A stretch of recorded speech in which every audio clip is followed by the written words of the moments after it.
Now we're going to make a card for Ant. You could change the name and make a similar kind of card using the graffiti alphabets and the walls or any of Josh's designs.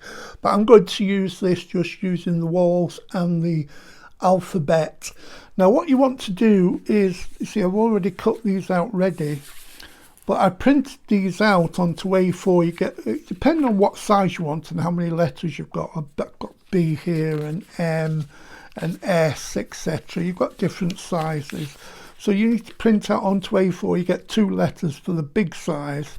Have a look at that and you'll sort it out. You'll know what I mean in the alphabet video. So those are what I'm starting with.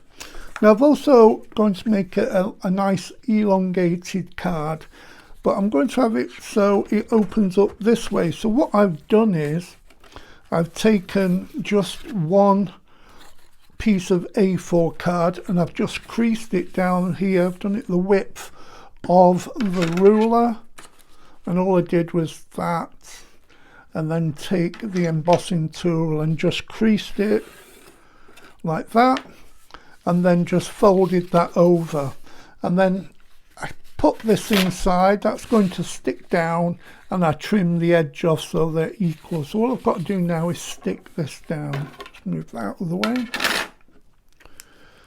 But obviously you can do this technique and use these different elements for doing any shape or size of card that you want.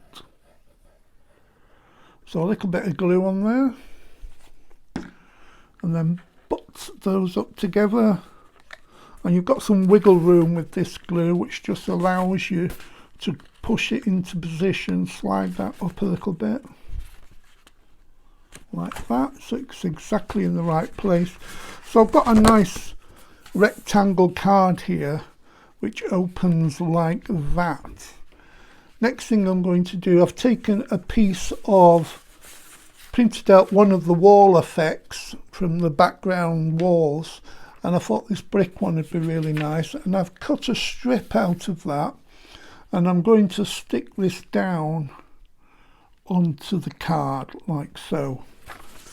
So again, a little bit of glue. You can use tape or anything you want.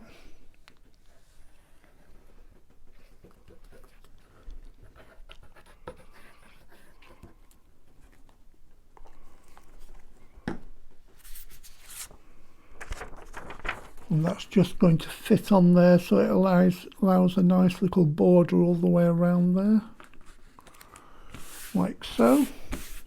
So there's my card, and I can use some insert paper in there if I want to.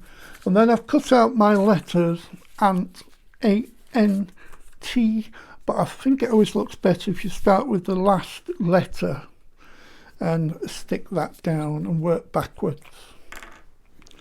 So the T's going on first. You could use foam pads for this if you wanted to. I've got a photograph picture that I'm going to pop here, so I'm just moving this up a little bit. So there's the T and the N.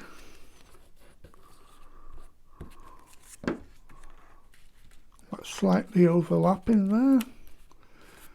And then we've got the A here that's going to go on like that, I think.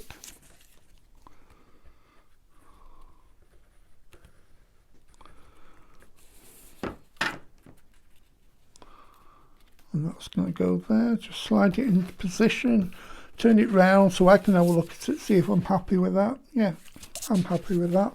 Next thing I've done, I've taken some photographs of Ant and I've stylized them on the computer, and you can choose what you want. You can use an ordinary photograph if you want, and then I've just cut this out and I've left a border of white all the way around, and then I put that onto some black card so it gives it a nice framing. And I've used the black because it's the black that goes around the